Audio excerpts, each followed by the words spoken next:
So hello everyone, I'm yet another Polish guy presenting on this conference.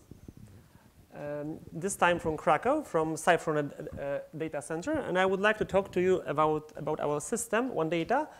And this presentation is called the Eventually Consistent Virtual File System for Multi-Cloud Infrastructures. Our project is currently supported by EGI. We get our funding mainly from Indigo Data Cloud and from Polish Pelgrid initiative. I like problems, and I structured this presentation in a problem-wise manner. There are a couple of things that we in Onedata try to address. First is the multi-protocol transparency, access to data. We provide many ways to access data, and the way to access data from the POSIX file system. We address the problem of heterogeneity of storage technologies, replica management.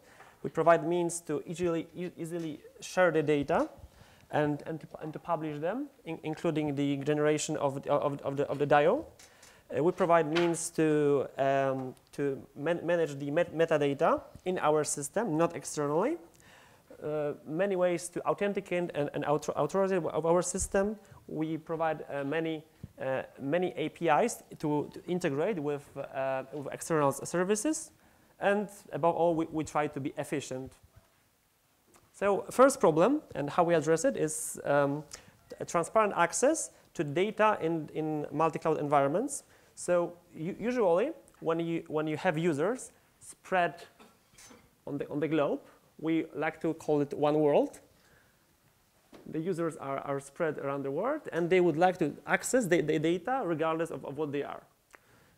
We divide those users into zones, and those zones are operated by our component called one zone. This component exposes the graphical user interface, and is able to and will be able to communicate with other zones using the Kademlia protocol. It allows users to authenticate using in multiple ways, and also exposes its operations via REST or other interfaces.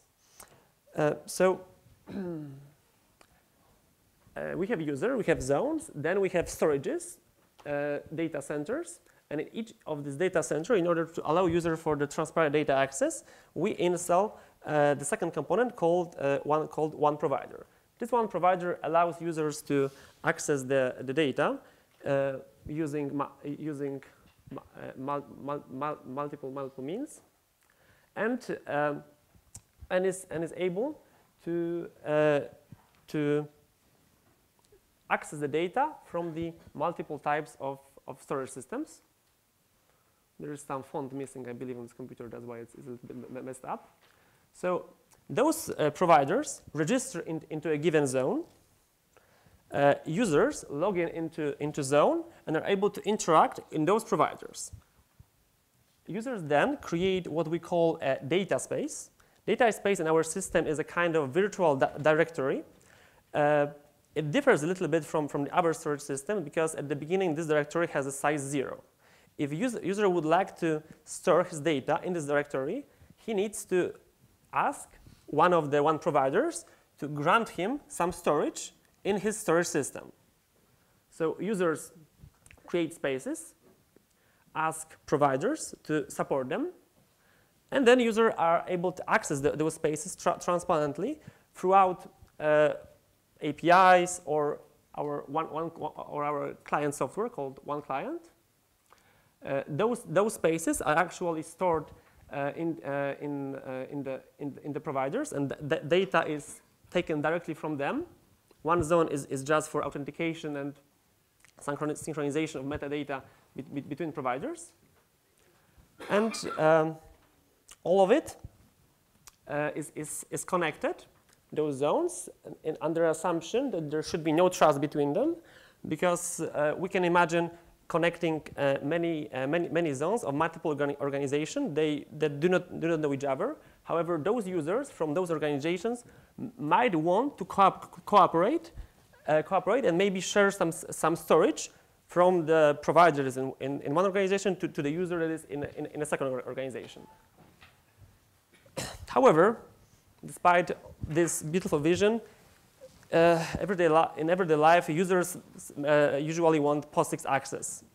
And we provide that, apart from graphical user interface. We provide a Fuse client where users actually can access the same data. From what I could gather, I could compare our client to Dropbox in Infinity, as in we do not sync all the data. We download it on the demand in the block-wise fashion, and we support all our architecture is plugin based. We support many ways to access the data, either by Fuse client or by HTTP REST APIs, including POSIX, CDMI. We are preparing FTP and WebDAV at the moment. Sorry, and yeah, and while we have the access to the data, we would like to storage wherever you want on whatever type of storage backend we would like to, in order to avoid vendor lock-in. And the way it's realized is that each provider supports a space, and that space and each provider can have a storage backend as POSIX, S3, or whatever, and each space can be supported simultaneously by 1 terabyte of S3, 1 terabyte of POSIX, 1 terabyte of Ceph, and the data stored in that space will be spread across all those storages by the provider. And it's all realized again by the means of plugin architecture. We are also preparing support from Grid FTP, and we also have support for Swift at the moment. Okay, the next problem is replica management. While we have all those providers, we would like to be able to replicate data on the demand, migrate them between sites, maybe using the API that is triggered by some application, maybe using some predefined policies. And while we add it, sometimes it's required to check the geographical location of the data in order to know where let's say where we want to compute and where the data is. And we provide a means of doing that. In Onedata, we work on block level. So here you have an image of a file distributed across two providers, and two parts of this file. First, some part of first blocks and the last part are stored in the first provider, and the middle part is stored on the second provider. And as soon as the user would like to access, let's say, the middle part being connected to the first provider, those blocks and only those blocks will be downloaded from the second provider. Yeah, and next thing, sharing. So when users have data, they usually want to share it with other users or with communities, or maybe even publish them as the open data sets. And we provide easy team sharing for groups in individuals using tokens. The way it works is that having, let's say here, astronomy data space, user can actually invite another user or invite another group to his space and set some permissions, let's say view only or read only, depending on the way he interacts with the people he invites. And then he gets a token. He sends this token to a group, the community, to user. And by means of this token, people can join his space. And yes, thanks to the effort by EGI Engage, we were able to actually add the publication of open data spaces, and it is realized as in as in user can actually add some metadata to the things he publishes. We provide basic JSON or RDF formats. Yeah, here is an example workflow. User starts with his data set. He adds metadata to this data set. While he publishes that, he shares these data sets like that. Then he registers manually the identifier in this example from the data side service. Then this data is exposed via the OIA PMH protocol, and other users are able to discover this data, and work on it. Yeah, and here is the doubling core metadata taken from the data side, and here is the last step of the publication, and then we just press publish, and the whole set is accessible and searchable by other users. Okay, the next problem, metadata management.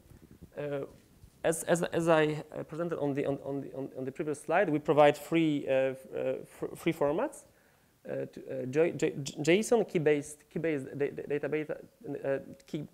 metadata, and RDF. And one can subscribe to the metadata changes with our API in order to monitor them. Here is another example like that. User can add to individual files, to individual folders, any metadata he wants, either in this format or just paste in the JSON file. The next problem, the authentication and authorization. In our system, everything is a plugin. So here is an example of our zone, the main page, where we provide the basic authentication. The bunch of OpenID authentication means some our local data center authentication, and Indigo IAM. Apart from that, while having a space, user can actually select privileges and permissions that he grants to his files and to his spaces for each of the users that he shares his data with. And also, he can set the POSIX permissions or the access list on the individual files, all the folders that he has in his space. Yesterday, someone told that it's all about being able to integrate with our products, with our services. And in order to do that, we provide a rich set of APIs. For you can do anything you can do in our platform by the means of API. We provide a flexible permission checking for APIs. You can do it by basic authentication, by token, by a certificate. And our API is fully described by Swagger, and we generate different clients with it. For example, we have a command line client, Bash, generated using the Swagger tool. And and as I said, above all, we try to be high throughput. And this is actually the picture and the case from which Onedata as a product started. At the beginning, we had a single data center, a one provider cluster, and the idea was that one provider cluster had the direct access to the storages. There are computing nodes when users do the computations, and they would like to mount their data via POSIX Fuse client in their home directory and access the data transparently on those storages. If the data is not present on those storages, and let's say it's present on different providers, then the provider-to-provider communication happens, and the data is fetched from another data center. This is a picture we usually show with the collaboration with the Human Brain Project. We're actually able to achieve the 55 gigabit speed using our solution on a single node with 5 parallel streams. In case I talked about provider-to-provider communication. In case again, this is the slide that describes that. The data transfer between providers can be started by accessing the data in the graphical user interface, by the APIs, by the policy defined by the user, or just if the user accesses the data that is not present in the remote provider, it gets downloaded automatically. As we work on blocks, only the blocks that are needed by user are actually downloaded. And last year, I was asked about the use case of our system. And last month, I was collaborating closely with a German scientist who deals with multi-cloud Earth observation image processing. And I would just shortly describe it. The way we achieve it, there seem to be some problems with the presentation here. I would cover it.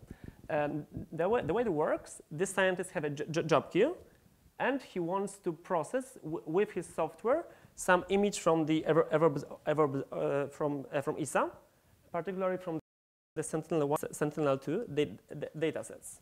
And he usually did it in his own data center. However, the idea was to allow him to do it on the multi-cloud level. So I prepared for him a Docker Compose where we containerized his application, we containerized our one client, we connected in the Docker Compose, and I had a working solution that can be then deployed using Slipstream. This is the company that provides a cloud or cloud orchestrator. And Slipstream deployed virtual machines where the Docker Compose containers were deployed. And by using our client, he was able to access all the data regardless of the where. However, in order to do it a little bit more sophisticated, there are 2 icons missing. He had a job queue, and this job queue actually could access a query where each part of the data was located in each cloud, and he could optimize the location of the job he wanted to create with regard for the data location. Oh, here they are. And as for the future plans, we are trying to provide some means of quality of service, and we are working to be able to deliver the means to discover our data through Elasticsearch, and actively developing the Windows and the OS like clients. We also on our roadmap there is also Dropbox-like space sync solution. And okay, thank you very much. Thank you very much. Thank you, Michal. We have time for, I would say, one question for Michal. Yeah, please. Do you have any plans for adopting, say, Kerberos authentication for users? For instance, if you have Kerberized NFS server, I would like to adopt Onedata that would be shared with the server, but I don't want every single of, say, 1,000 users to register into Onedata. So I would like so that my private one zone could adopt all the users I already have, but it needs to use, I think, Kerberos as an authentication backend. Do you have any plans for such setup? That's the exactly problem we had while we performed our first deployment in the Cypher data center. They were using LDAP. And the way we solve it is that we provide another piece of software that simply mapped our users to their APIs, to their users. This software is perfectly configurable. So you can just say that those UDs or GIDs or whatever that are in your system will look like that in our system, and it just works transparently. It requires a little bit of configuration, but yeah, it's proved to work well. I think this is one thing at say low level, at low level. Mm-hmm. But if the user wants to log into one data, Mm-hmm. he needs some access, login and password. I want him to use his own name and password from Kerberos. Then we develop another authentication plugin, which is simple because our authentication system is constructed that way, and we just add another icon, and it communicates to this software that is the proxy between our system and your Kerberos, and it works. And this is something in progress. This was done once; it can be done again.